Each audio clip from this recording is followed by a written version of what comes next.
Good morning, everybody, or good afternoon, everybody. Can you hear me? I can take that as a yes to silence. So thank you for coming to this online webinar hosted by the MTI, the MIRA Technology Institute. This is a bit of a funny one for me because it's all virtual, so I can't see any of you, so I don't know what's going on and how many of you there are. But hopefully we're going to provide you with an interesting webinar this afternoon and some good food for thought. So welcome to our session this afternoon. We're going to have a look at the impacts of COVID-19 on the future of education and the skills in our market. In particular, we're looking at the automotive market, but of course, the COVID-19 pandemic has impacted so many other industries as well. We're very conscious that the furlough scheme is due to be wound up at the end of next month. And many individuals and organisations will be looking to reskill and upskill according to change in the workplace and wider industry. We know there are changes coming, and so part of what we want to discuss today is how we can best be in a place to address those changes.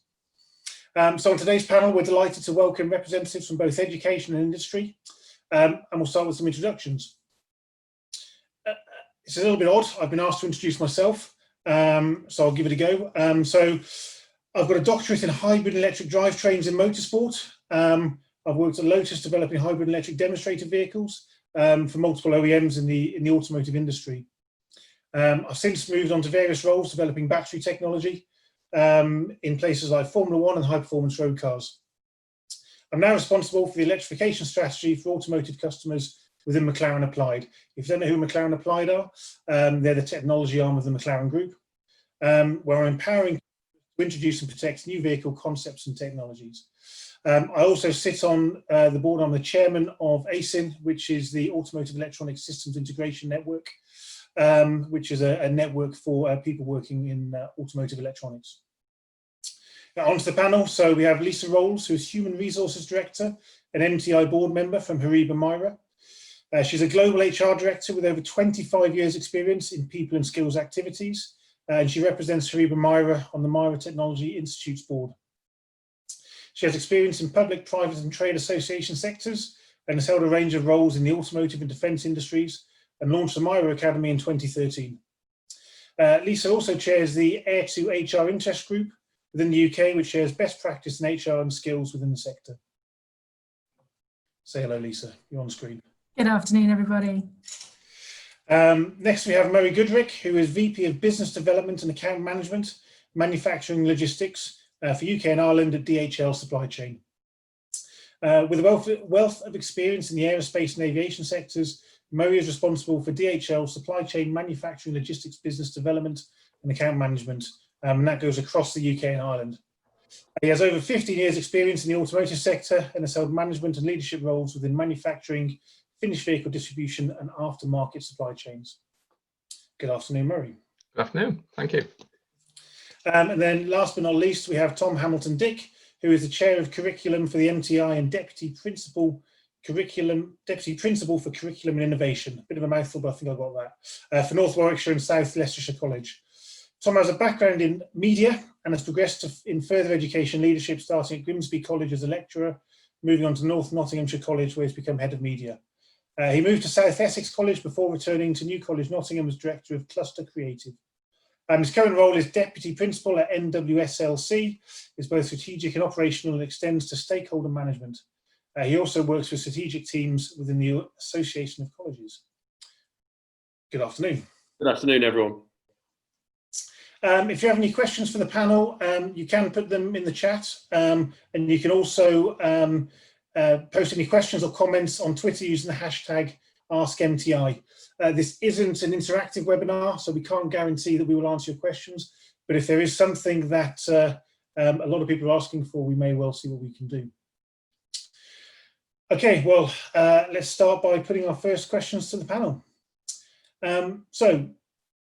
I'll start off going to Lisa and ask, what experience have you had in your workforce that has affected your new normal way of working, and what changes have you had to put in place? Okay, so yeah, this has been, like for everybody, a completely new experience. We've as we've gone along the road with COVID, tried to absolutely embrace all the changes that we needed to make as a tier one supplier into the automotive industry globally. We've got an 850-acre site in MIRA Technology Park and an on-site workforce normally of around 600 plus all of our tenant organisations based on the tech park. So for us to make sure that we could keep everybody safe and continue operations, we had to get into that pretty quickly, as I'm sure everyone on the call did also. We were actually one of the first organisations to achieve COVID secure, having already implemented something that we call SSS, which is our standardising, safeguarding and suppressing thought process with regard to looking after our workforce, but making sure we could carry on operating as an organisation. We've got originally within the COVID crisis, we had about a third of our workforce who needed to remain on site to continue with testing and development activities, obviously with COVID secure arrangements in place. And the remaining 2/3 of the workforce working normally from home and obviously some on furlough at some points as well. So it's really important for us to really embrace all the positives that we could out of the COVID situation and actually try to get that to work for us. So we've embraced new technologies like most people have with online systems, new tools that we can use. And we've also tried to match those up with what can we give to our team members to make sure they get positives. So the benefit is potentially better work-life balance, less commute, being based, somewhere that works for them, and embrace all of those things. And within weeks of the COVID crisis, we started our model of our new ways of working, thinking, well, we can never really go back to what it was like before. So actually, in a week or so's time, we launch our new ways of working pilot, which is a flexible location way of working for people to do some of their time on site in a COVID secure environment and collaborate, and those who can work from home do some of their week working from home. So embracing the positives is really how we've tried to look at that. Brilliant, thank you. Murray, same question to you. Obviously, COVID has had a big impact. And DHL is a very multidisciplinary company with lots of locations, lots of people doing different types of work. How have you been affected by COVID and the new normal we find ourselves in? Yeah, thanks, Stephen. I mean, I sort of look back 12 months ago, and who would have thought that we'd be in this situation? We've had absolutely huge variances and ranges of impact. I think really focusing on the automotive and manufacturing sector, specifically in the UK. We've been tracking that on a global basis and the impacts on the global basis right from the outset of the COVID pandemic and leading into a lockdown. And we saw within the UK market specifically, probably up to about 95% closure of all our sites. I mean, that's just unprecedented, let alone on a regional scale, but when it's on a global scale. But at the same time as that, we've seen kind of unprecedented demand in other areas of our business. So life sciences and healthcare, as you would expect, and supporting the demand for pop-up Nightingale operations.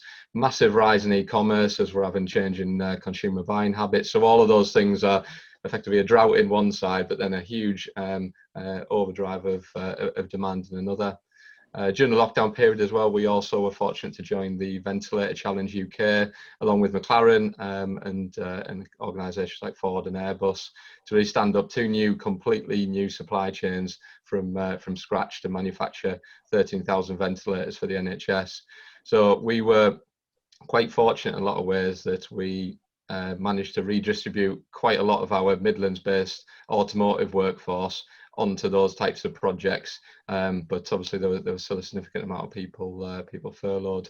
And I think where we are today, we're still seeing, although there is a slow recovery starting to come back, it's really that kind of L-shaped recovery, and we're probably going to be 20 or 30% down on the overall market for quite some time.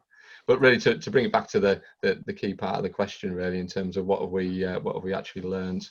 So from our side, health and safety is the absolute paramount fundamental that we've got to maintain. We always say people are our greatest asset, and I truly believe in that. And people are naturally fearful when the pandemic hit, and then returning back into safe working practices for something that is largely sort of not understood, and something that is obviously not known where it's going to head in the future. So yeah, we've had to learn as we've gone along, in all honesty, but then taking a lot of that global best practice that we first started to see implemented in APAC, probably a couple of weeks, maybe up to a month before then it started to hit European markets. So yeah, taking those kind of best known ways of operating and adapting rapidly. And I think the key thing around that as well is the employee engagement. And that really became key right from the outset, and still remains key today, especially as we're heading into potential sort of further local lockdowns and second waves. So lots of visual aids, lots of verbal communication, lots of practical comms, posters, emails. We've launched something called a MyNet Connect app to engage with every one of our 40,000 colleagues across the UK. Huge focus on mental health support as well. We may touch on that a little bit later today, and those kind of performance dialogues and check-ins. Ultimately, what's that then driving? It's a new way of working for all of us. We pretty much restarted all of our operations now across the UK, and now in that process of redesigning and accelerating our ways that we can reinvent the supply chain, and all that is driving, I guess, new needs and new skills for those colleagues and leadership team to be focused on. Okay, brilliant. Thank you, Murray. Same question again to Tom, but I guess from a different point of view. What changes have you had to put in place as a result of where we find ourselves today? Thanks, Stephen. I think to everybody on the call, even if you're not in an educational background, it's not been missed the impact on education right the way across the country, and schools and colleges aren't back. I think the most significant thing for us was what can be done when you're faced with a cliff edge. Colleges and schools and universities have been struggling for years in how to get themselves online, how to digitize, how to do more flexible delivery, particularly for young people who live in a modern age of iPads and iPhones and devices of various sorts. And we were faced with an eventuality which, on one day in March, 3 weeks after I joined the college, we were closing down. We were closing down for what we thought might be 3 weeks, and inevitably turned into nearly 6 months. And we managed to switch online. We delivered the majority of the end of the year to our students online, and what we saw from that was a really interesting spike in attendance, which increased. So we were struggling around the high 80s, as most colleges and universities do, and it spiked to 90% plus, and in adult markets it spiked to over 95%. And so what we've been doing over the course of the last 6 months is planning very carefully for September. We've come back and we're physically delivering to our students for 2.5 days a week. 1 day a week is on site for skills-based assessments, and in tying it to this sector, young people generally don't have automotive equipment to work on at home, or CNC devices or high-spec engineering equipment. And so for that 1 day a week, they're on site, they're using their equipment, and then we're doing 1.5 days a week MIRA teaching from home, where the teacher is in the classroom, and there's a combination of some students in the classroom where they have either digital poverty or specialist learning requirements, and the remainder of the group at home. And again, we're in the second week of that, but it's been very well received. I think in terms of long-term changes, we recognise that it is now possible for education to work from home. I myself, I'm in college 3 days a week, at home 2 days a week. Likewise, my colleagues, a number of areas of our workforce, for example, human resources, we're finding that they can do more of their work from home. I think in terms of what the future brings for us and how we've been able to respond to markets, and particularly applying it to the automotive industry today, we know there's huge flux around the corner. What we saw in early April was a significant spike in our online learning. People engaging in things like CompTIA qualifications, found themselves furloughed, were retraining from home. And in a single month, we saw a 300% growth in the previous month, the previous year. And so what we've got to do is respond to the market as it changes. And I think very much reflect what potentially is on the horizon for the automotive industry. There will be a combination of people looking to retrain because they've lost jobs, retrain to compete for jobs, and potentially retrain because they've been moved elsewhere in their sector. And so what the college needs to do, and is striving very hard to do, is continue to meet that demand, work with companies both large and small where they have a training need or where they have a development need, and meet those needs. And I think what the pandemic has brought to us as a positive is that we've realised that we can do that much more flexibly than perhaps colleges particularly, and universities, have traditionally been able to, delivering more of it online on demand to employers' needs, and where we need to be able to bring people in for those skills-based assessments. So whilst it's very difficult, I don't think it's been all bad for our industry. I think the trick for us will be embracing it, ensuring we maintain it moving forward and don't slip into old ways of working.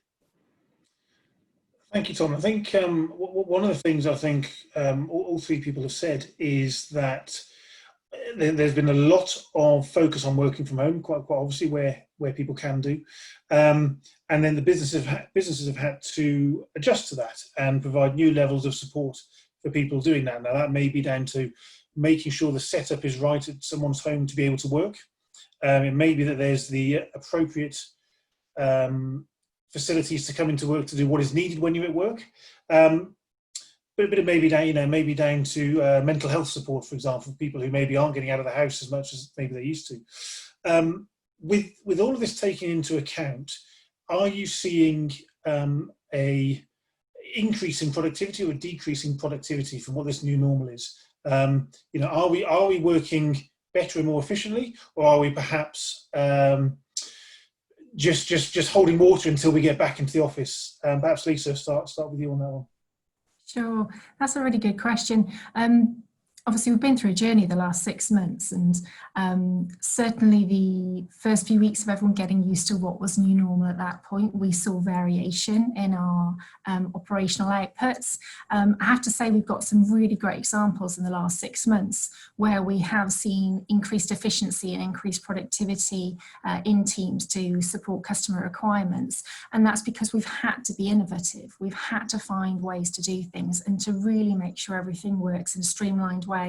Often when we're not able to call on the usual team members in the usual way that we'd be able to in the sort of the old normal, as it were. So yes, we've definitely seen an increase in productivity. There's going to have to be a focus moving forwards on how can we make sure all of our operations for the new normal are very, very efficient, so we can keep seeing those levels of productivity and respond really, really well for our customers, whose obviously requirements are changing as well, and often at very short notice because they're experiencing difficulties too. So that responsiveness is key and crucial. Okay, thank you, Lisa. Murray. Yeah, I think it's building on Lisa's points there as well. We've had, I guess, examples of good and bad in all honesty, Stephen. I think that where people have been able to work from home and building or work remotely, actually, it's not even work from home anymore, isn't it? It's work from anywhere. And they can still then do their job effectively, then I think we have also seen quite a significant increase in productivity. We had a lot of people that were spending time commuting to certain locations and losing maybe an hour, 2 hours of travel time each day, and they're actually now being much more productive from home. I think the biggest thing to start with was building up that trust, and I guess no matter what organisation you're in, whether it's a sort of private, public or educational, you will always have that element of, do you truly trust those people to be doing what they should be doing at that particular point in time? And I think that's the biggest evolution that I've definitely experienced, is that trust and judging people on outputs rather than inputs. And yeah, I do think we're going to change, and we're changing for the better. There'll always be instances where a face-to-face discussion, either with customers or for the particular type of task or role that you do, and it just doesn't work as a remote piece. But yeah, where that remote working is applicable, then yeah, I think it's here to stay. Cool, thank you. And Tom, I guess same question from your point of view, but again, also as part of that, any what's the likely impact going to be for new students joining you in the new year in the short, in this new term? Yeah, okay. Thank you. I think building on what Murray and Lisa have said, we've seen some really fantastic increases in productivity throughout COVID, and actually from a college point of view, some unique collaborations. There's been a real one team approach right the way throughout COVID in terms of preparedness for the new academic year, innovation, and I think it's been really important for me in my role not to forget that people aren't necessarily as au fait with some of the things as others may be, and you may be. So the upskilling in terms of our workforce and embracing digital technology, it's great for our teachers to be able to work from home and do their planning, do their assessment, but have we equipped them with the tools? Is the back office there for them to be able to pull their assignments down offline on the cloud and upload them? be able to have those video calls with young people in a safe and managed way. And so I think it's given us a new ambition to do things differently. As I mentioned earlier, it's helped us realise some of the things that I think every education provider has been working towards for many years, not successfully in all cases, in terms of the digital world. But also, we're faced with an interesting challenge that most young people have been out of education now for 6 months and been very blunt and direct with everyone on the call. Mums and dads want them back. They want them back in a physical environment. They want them back learning in a safe way. And so we have to remember that a big part of education is not just gaining the academic skills to be able to walk into an employer like everybody on the call and prove that you can do it, but also have the social interactive skills, the softer skills to be employable as well. And I think that's something that you need to be physically on site to do. We've geared up, like every college has in the country, to do online delivery, but we're also doing delivery on site, as I mentioned earlier. And what we need to do is flex and adjust for that. So we're currently delivering 1 day a week on site, 1.5 days a week MIRA, but we're geared up to move that to 2 days a week on site, half a day a week MIRA.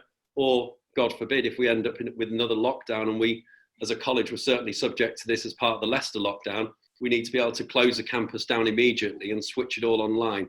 And so I'm very proud of our teams and everybody that we've worked with and all of our partners, because we've been able to be much more fleet of foot than I think perhaps education has traditionally been. I guess to come to the final point of what the future brings for the new year, I think we will never see a move away from digital now and online learning. But what we've got to do is at the same time embrace that young people and adults are also going to want to come in and retrain. And I use the example of perhaps a lathe or a CNC machine that's so vital in the industries to everybody we're talking on the call today. Young people don't have those at home, and you can only do so much online. So they need to be able to mix the online development they need with the practical skills to be able to go to an employer and say, look, not only have I got the certificate to do this, I've got the interpersonal skills to be an employable and a valued employee to you, but also the physical skills to be able to make a good start and a good impact in the role that I'm applying for. Okay, and I guess related to that, obviously you've talked a lot about, and particularly in engineering, the need to be able to come onto a campus and, as you say, learn how a CNC machine works, learn how to do all these sorts of things. But I guess part of being in a university is also the social side of it. So just a couple of seconds, is this the death of the campus as we know it? Should students be coming in to live on campus and move to university, or can we do it all online now? I mean, it's a really interesting argument. There are university providers, the Open University being one of the most famous for that do a lot of their studies online. But young people and adults going to university or coming to college do want that physical interaction with campuses. I think for colleges particularly, many colleges have struggled for decades with very large campuses, which were designed in many cases, I think of ours over in Nuneaton in the 1950s, and our continual challenges to update and maintain. I think over the course of the next decade, and this work began years ago, colleges and universities will reduce their footprint and reduce their campuses and probably sweat their assets more than other public sector businesses have been used to doing.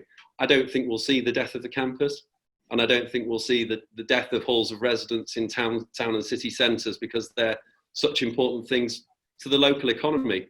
If I think to our partner universities, if Coventry University was completely online, the impact that would have on the city centre and the local economy would be catastrophic. So I think there is a balance as we learn to live through COVID and into the new world that the pandemic may bring, of safer environments, of more managed environments. But no, I certainly don't think we'll see the death of campuses or halls of residence or freshers' fairs anytime soon. Okay, and how about further down? So we've had a question on the chat. How about slightly further down in terms of apprenticeships and traineeship programs? Any thoughts on how they're going to be impacted? So obviously university courses can be done very easily online, as you say, with a day or two a week, practical. Apprenticeships or traineeships, which are much more practical in nature, how will they be impacted? I mean, I think we've profiled to have a slower start to the year for apprentices, because businesses are coming back online and assessing their needs and assessing their workforce. And actually, quite interestingly, as a college, what we've seen is a spike from smaller employers who see apprentices as a pivotal part of their survival, and them being able to restart. And we've been fortunate to be able to resource up to that demand. I think, again, we will only see apprenticeship provision over the next few years growing. alongside traineeships and the government's push on things which hopefully many people will be familiar with on the call of kickstart programs, where there are incentives for people to gain the practical experiences in the workplace, so essential to be able to make a positive impact into that business. And there will always be a balance between vocational programs, those courses like BTECs, where they will come along and learn practical skills to gain a job, A-level programs where they're more academically based, learning theoretical skills, perhaps to move into more business-orientated worlds, and apprenticeships and traineeships where they will learn on the job and learn a skill or a trade that will see them right the way through a potential career. And I think I predict that we will only see continued growth in apprenticeships, but also recognise, and had a very interesting conversation with colleagues from the Department of Education yesterday, that if they are going, particularly with traineeships, if they're going to make the traction that they need to, then there needs to be a clearer and more communicated national approach on it, and clearer national incentives and communications for employers in how to engage in an apprenticeship, engage in a traineeship, because quite often it's a very complex world. It's a complex world when you live inside it. So for a small or medium-sized employer, it's a particularly complex world, and what we've got to do is demystify that and work with them to meet their needs and their training needs. Brilliant, thank you, Tom. I'm aware that we need to move on to the next subject, but quickly, Murray or Lisa, any comments on the apprenticeship side of things and training from your industries? I think thank you, Mary. I think from my perspective, I think Tom's last point there was particularly key. There's always been the need for people within industry, right across the patch, whatever job they're in, to have a really good understanding and have a provision of a good understanding of what education can currently offer in whatever guise that is. And it's really easy when you're linked with education, as I am, even in industry, to forget that the terminology isn't always something that industry colleagues will know the latest on, or what level is something on the National Qualifications Framework, what does an apprenticeship mean, what is the apprenticeship levy? You know, these are questions that, as Tom said, it's tricky enough when you link with academia and education. We must make sure, all of us as a team, that we keep providing that knowledge out to industry. And in fairness, MIRA Technology Institute, that's one of the great benefits of it, why it's an industry and academic partnership, is to make sure that we have that ongoing communication between those partners, because it's crucial. Because if we don't understand how it works, we can't tap into it, and the delegates and the trainees themselves can't get the benefit of linking between their education and their industry career. Okay, thank you. Murray, any thoughts? Just to bring that last point really to life, so we're doing a lot of work with consortium of a number of universities at the moment across the UK, where we really focus down on digital skills and really breaking that down out into individual assessments by colleague, and then developing then a tailored plan where we can draw down the apprentice levy to obviously deliver that training. So taking everything that Lisa and Tom have just articulated there, but then putting that into a real workplace environment, and then creating a learning journey for those team members that currently within our business, and for hopefully new colleagues that are going to be joining us in the future. Brilliant, thank you. So I'm going to move on now a little bit to the impact on the industry. So we talked about how our businesses have changed and had to adjust. But of course, that change is in response to the pandemic, but longer term, the industry changing. A great example of this in the automotive industry is there were practically 0 cars sold within the UK whilst the pandemic was going on, because all of the dealerships were closed, primarily, apart from Tesla's. Tesla have got a model by where you can buy a car on the website and they will ship it to you. So Tesla was the biggest selling car for a while in the UK because of that. And so we're going to see more of this, where we've got innovative business models of industries changing how they work. And this is going to be driven partially by changing views in the industry, but also by COVID-19 because of all of these things. How are you adjusting to those changes within the industry? Start with you, Lisa. Sure, thanks, Stephen. One of the mainstays of how we try to operate at Hariba MIRA is to deliver brilliantly to our customers. And obviously at the moment, as you said, those customer requirements are changing. They've had to change really, really quickly. So we've had to make sure that we can adjust to our customers' changing timescales, the changing requirements of what they need to develop and get to market, their changing testing programs, and all at really short notice. And it's imperative for the automotive industry globally to survive, to make sure that supply chain link is absolutely firm with the customers' changing requirements. What that's mean for us is that we've really had to look at how do we focus and shape our business to follow as quickly on as possible with those changing requirements from the customers, whether that's OEMs or first or second tier suppliers. We've really had to look at how do we get flexibility and agility in our workforce. Hariba MIRA's got many different offerings within the testing development field, and we need to make sure from a skills perspective, how do we make sure that our colleagues and our team members have got multi-skilled levels of their knowledge so that they can be really agile and flexible to support those customer needs. So we're really having to look at not only the new technologies, we've obviously got industry experts here. How do we make sure that knowledge is shared across a number of colleagues? How do we make sure that we move team members where required, whether it be on a temporary or permanent basis, into the areas with the biggest growth, where the customers have the largest demand, again, often at really, really short notice? And how do we make sure that we follow along the industry growth themes so that we can be right at the forefront to support the customers and make sure we have the facilities to support the customers in what they need? And all of that, I think, has to be underpinned by really effective internal operations. We've got a wonderful workforce here. We're often recognised for the people side of our business.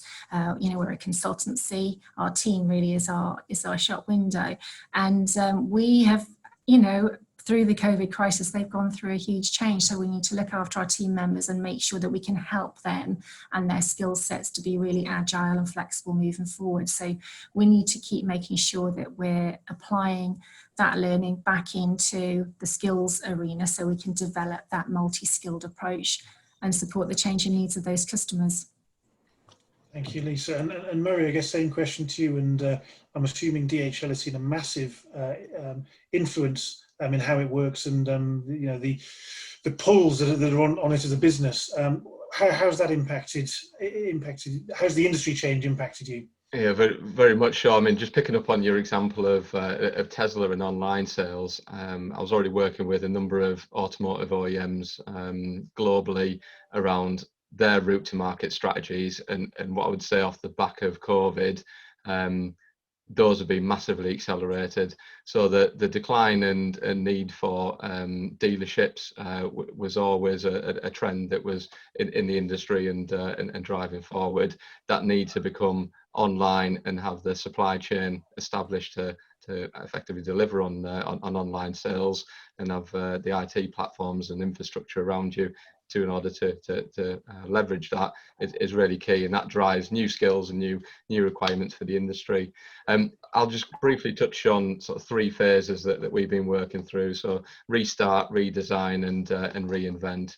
So as those names suggest, the restart piece was all around effective communications and consistent communications with all of our colleagues to get them back into work as quickly as possible, where it's obviously safe to do so, and where they are actually doing a role that can't be done remotely or virtually.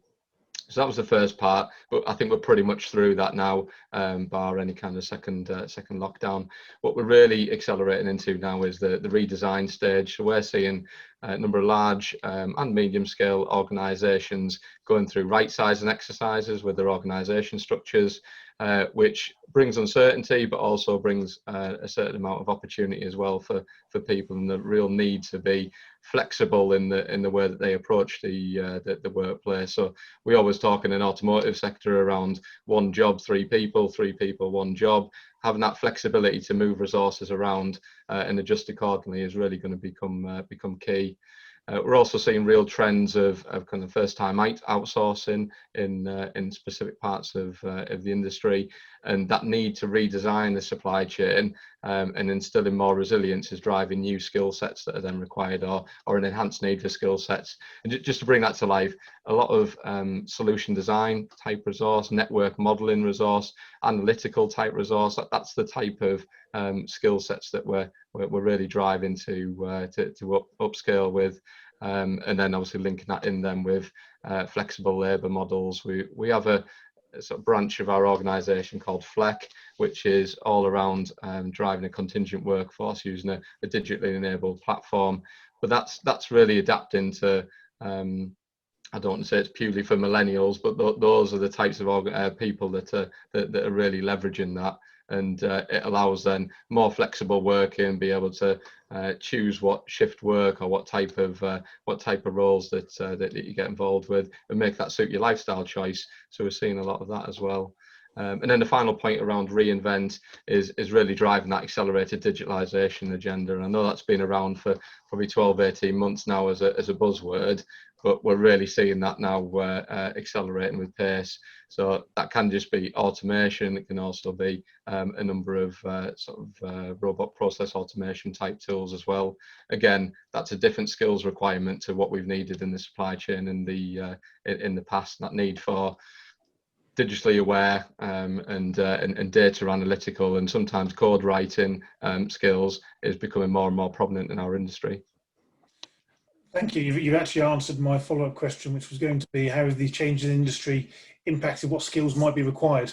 Okay, well, I think you've answered that well. So I won't come back to you, but I'll quickly ask Tom if he's got any thoughts on, again, what the change in skills might be for people leaving education soon, and then quickly back to Lisa. Yeah, I think I'll be as succinct as I can be on this. It's about soft skills. We know that young people leave colleges and universities with the technical ability to gain entry-level jobs in a chosen area. And some of those may still be senior entry-level jobs. But as Murray and Lisa alluded to, it's young people and adults now adaptability to be able to move within skill spaces, within organisations, having the softer skills to be able to fit into that business, but also having the technical and digital skills to be able to be much more flexible within the business. What businesses will be looking for is people with a rounded skill set, as well as understanding the skills of that industry and the needs of that industry. And the example I would give is actually one outside of the sector today. If you're going to work in the film and television industry, which as many people on the call know is my background, 5 o'clock in the morning means 5 o'clock in the morning, because 5:05 means somebody else has got your job. And it's all of the softer skills built in with what Murray and Lisa touched on around the digital competencies, as well as having a really sound base and foundation. I think perhaps one of the other things that is worth mentioning is how the college and the sector needs to respond to industry, and that needs to be much more flexible, as I touched on earlier. It can't be a traditional 9-to-5 pattern for many employers nowadays. It needs to be education that suits them and suits the needs of their business, particularly as their businesses recover from the pandemic and recover into what the new world brings. And therefore, much more flexibility from colleges and universities in terms of how they deliver and how people can buy in elements of their business and their training to suit their needs is absolutely pivotal to all of our survival, and something that we're focusing very carefully on at the moment. One of the things, as Lisa's aware, that we've been working on from an MTI point of view, which I'll touch on a little later, is a digital and online offer for people to be able to engage with remotely. So if they find themselves in need to retrain, they can do it remotely. And that's not just basic CompTIA qualifications around IT. Some of this is around advanced battery technology, developing higher education units that people can buy off the shelf without having to study a full degree. So when they are looking to either gain re-employment or move elsewhere in the business, they've got a good kickstart in that before making that next step. Brilliant, thank you, Tom. And then just quickly to Lisa, perhaps to conclude this, Murray mentioned quite a few sort of particular skills that he's seen a need for. Are there any other skills or that you've seen an increased need for, or that you would expect to see an increased need for? It's a really good question. We've actually seen a number of key technology areas within the industry that have been, at the forefront of what's required at the moment. And what we also need to do is, with those areas, is make sure that as Tom says, that the learners coming out of academia and education have got those skills levels. So if we look at topics like connected autonomous vehicles, Tom mentioned advanced battery technologies. You know, these items that are the customer already requires skills in those areas. Companies like MIRA are developing techniques and offering in those areas, but we need to make sure we've got the people to be able to deliver those. And we need to rely really, really greatly on the links with academia and what we as industry can offer in partnership with that to make sure that we're developing the right skills in those areas. You know, they're really broad topics. So we need to make sure that as industry, we actually work with our academic partners and say, these are the types of skills that we need, because if we don't have that pipeline of talented folks coming out at whatever stage of their career on their education ladder, you know, if they don't come out with those skill sets, we've got people that don't have the skills to fit the needs. So particularly in those ongoing emerging technologies and growth areas for automotive globally, we need to make sure that we can get skills in those areas that are timely and when we need them.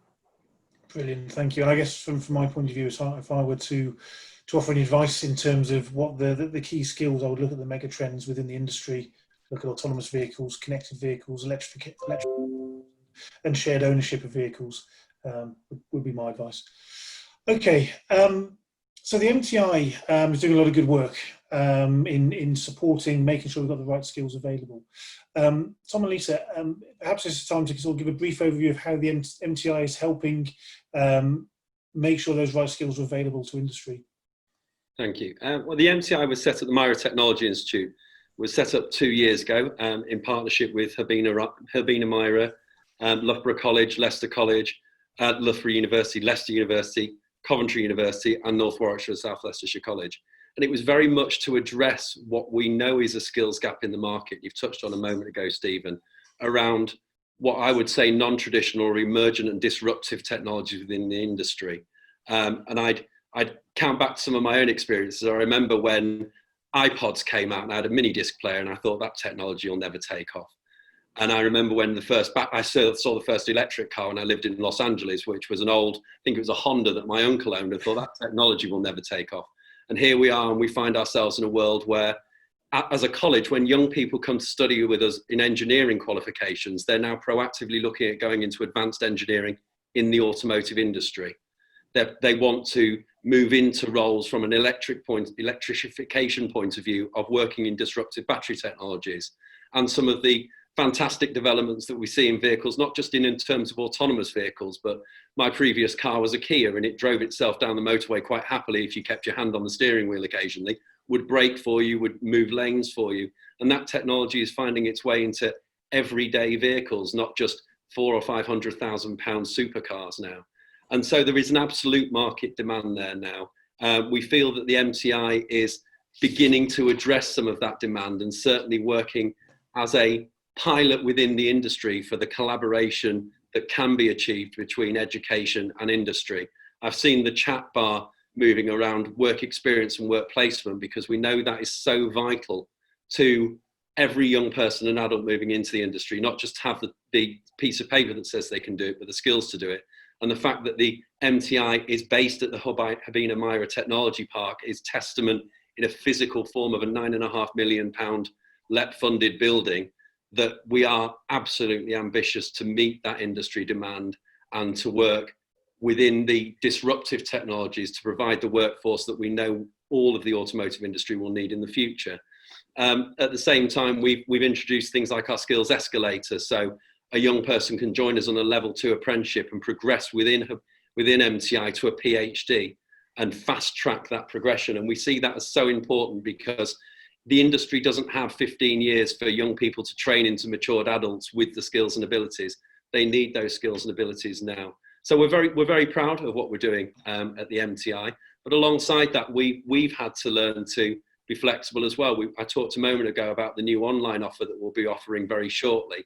And that's to address some of the challenges that the industry is facing from COVID, where people need to retrain, where they may need to upskill, or they may need to move elsewhere within the industry. So like every educational provider, we need to be able to respond to that. And I'd also say, you know, from an organisation's point of view, we also have a very large traditional automotive provision offering traditional automotive industry. And it's how over the next few years we can marry that up with the MTI and the disruptive technologies that we're doing here to meet what the industry will need in 5 or 10 years' time. And I give again another personal example. I've got an old Porsche, which my son is absolutely adamant on. But in his mind, by the time he gets around to getting it, when he thinks he's 17 and he's 8 now, he'll have an electric motor. And that's just part and parcel of his thinking and his mindset now as a young person. And so what we've got to do is continue the drive at the MCI and continue the drive with the industry to respond to their immediate needs around COVID, but also support them as disruptive technology comes on board, as driverless vehicles come on board, which we know we are seeing huge advances in on a daily basis. Lisa, is there anything else you might like to add? That was a great summary, Tom. Thanks. I think from my perspective, I would reinforce the points you made about the collaboration. MTI is absolutely the benefit is we have not only further education and higher education, but we also have industry partners, and that partnership is the strength of it. We deliver at all levels of the qualifications framework and non-accredited courses directly focused at business requirements. That was one of the reasons we set MTI up. I launched the MIRA Academy back in 2013, and that was just an industry offering. The benefit of MTI is we've got all those different types of partnerships who can bring all the knowledge that they've got together to really offer what industry requires. And that's the whole point. It's set for the benefit of industry. It's been come from funding that's for the benefit of growth of the industry. So MTI is organised to actually meet industry requirements. So I would say any industry colleagues on the call, if you have needs, particularly changing now as a result of the pandemic or industry requirements changing, talk to the MTI team about that, because that collaboration is absolutely set up there. The facility is amazing. If you haven't visited it, it's an excellent facility. It is all now set up for COVID secure as well, so it's still possible to use the facility. It's based on an industry location. So here, as I say, we've got 850 acres of technology park with a lot of the physical facilities that are used within the automotive field. Everything you need to test and develop on a vehicle or a component. So the combination of all of those things is the strength of it. Brilliant, thank you. And there's been a few questions. We've got a couple of minutes. There's a few questions on the chat around, we briefly mentioned it, but I just want to ask us any more thoughts about it, around these new requirements, so connected vehicles, autonomous vehicles, shared vehicles and electrified vehicles. Tom, you mentioned that there's still automotive engineering degrees on offer, but I presume as well, in terms of collaboration, these degrees have got to move with the times. We've got to make sure that whether our apprenticeships, or our graduates, or our PhDs are trained actually to be able to go straight into those sorts of industries. Any final thoughts to the people on the call who may be thinking about going into these industries and how they can best prepare for that?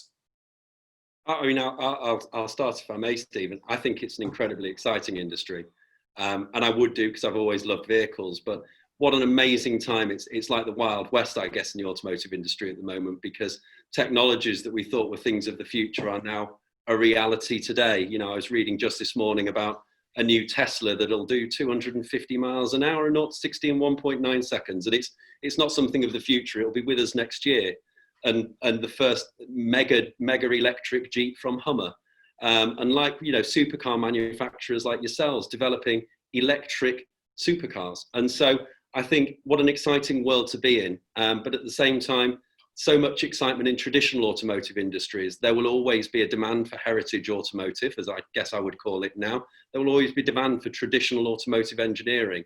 And those skill sets that you learn in those industries are so transferable. And as Murray said, if we can, as a group, as a collective on the call, crack the nut of digitization and the transferable soft skills, what a fantastic world it's going to be for us moving forward, and an exciting one for the next generation who will be all driving electric vehicles by that point.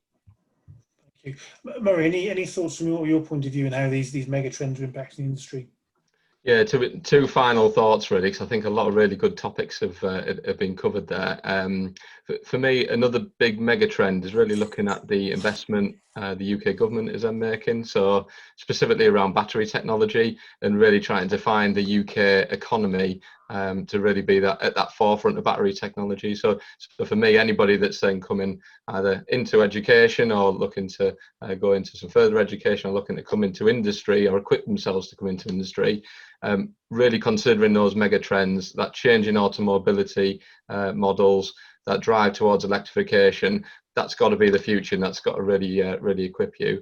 And then again, just echoing Tom's point from earlier on, for me, as well as real hard skills and focusing on how you can define and best place yourself then for the future and make you attractive to employers, I think the key thing is still for me is those soft skills and having the right kind of attitude, and not just a can-do attitude, but a will-do attitude. So coming into it with an open mindset, and if you then get opportunities, I know within our organisation, there's a number of people from the UK who have been asked, will they go and support setup of automotive operations in Mexico, for example. There's a real sort of an emergent market, and arguably one of the best in the world.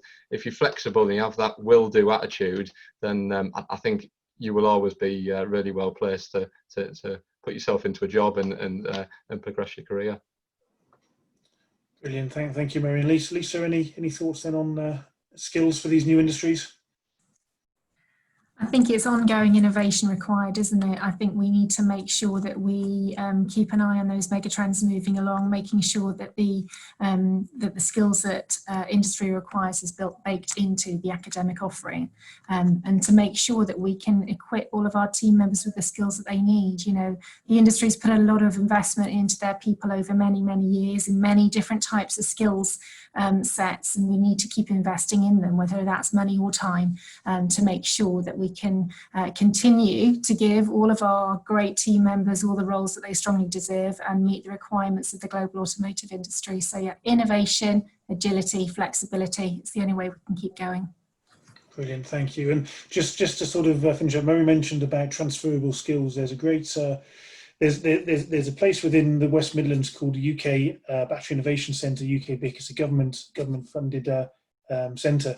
They've been looking for people to do batteries. As Murray said, it's a massive place to work. And when you build batteries, you have rolls of foil that you have to turn into battery electrodes. I know some of the people who were recruiting for that industry, and they just couldn't find the skills available. So they were looking at the sort of people who were developing the technology for toilet roll, for example, because they knew how to roll things up, because they just couldn't find the skills anywhere. So I think it's absolutely fair to say that these sorts of skills are in high demand, and definitely if you can come out of university with these right skills, you know, you'll find the right jobs easily, as long as you have the right attitude, as Mary said.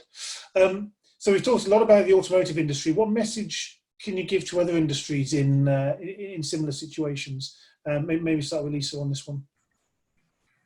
Thanks. Yeah, I think it's pretty simple actually. If you think back to the start of the impact of COVID in the UK, you know, it was important to make sure as companies and as an industry that we started moving really quickly on what do we need to do about this. And we were looking at new ways of working here within 3 weeks of things really starting to lock down, and that means now we're in a position to move that forward. So I think the best advice that I could give to other industries is look after your people first and foremost. You know, that's got to be number one, and make sure that you embrace the positives and start moving forwards. You have to keep moving forwards, and make sure that you have a good understanding of everything that's going on as best as you can do at that point, so that you can keep moving forwards and innovating. Thank you. And Mary, of course, DHL works in a wide variety of industries. You mentioned that. How are you? What would you suggest we take from the changes we've seen into other industries? Yeah, I think there's always opportunities, and there's always opportunities to diversify and think differently. And for us, it's about spreading our risk portfolio. So automotive has been massively hit, but it will come back. The aftermarket side of the business is actually growing now quite considerably, especially with the rise of sort of second life market. So you see organisations like Kazoo really driving that longevity really of the second life market. So again, aftermarket is really key, and we've seen some really interesting dynamics really with like a luxury yacht manufacturer that we work with in the UK. Their volumes haven't dropped at all through COVID. Other kind of government contracts, so for rail, for example, again quite steady. If anything, we've been trying to keep up with production levels. So there's certain industries that have been hit harder than others, and I think that adaptability has really got to be the key for me. Brilliant, thank you, Murray. And Tom, again, how do you see this this sort of moving over into other industries? I think, as both of the panelists have said, it's about flexibility and adaptability. Seeing opportunities that are there, perhaps within your market, but in something that you've not done previously, and embracing them, and working with partnerships like the MTI, like colleges and university providers. And I guess I would coin the phrase that I coined to an industry partner the other day: if in doubt, reach out. Because reaching out and seeking retraining opportunities, seeking collaborations is absolutely pivotal. So if an opportunity is there, but there is not the skills base within the business to meet the opportunity, then reach out to education providers and work with them, and we will bend over backwards to try and support you, because we are all about the UK. We're all about continuing to see our economy recover and grow and adapt into new worlds and new technologies. Brilliant, thank you. So this event obviously has been put on by the MIRA Technology Institute.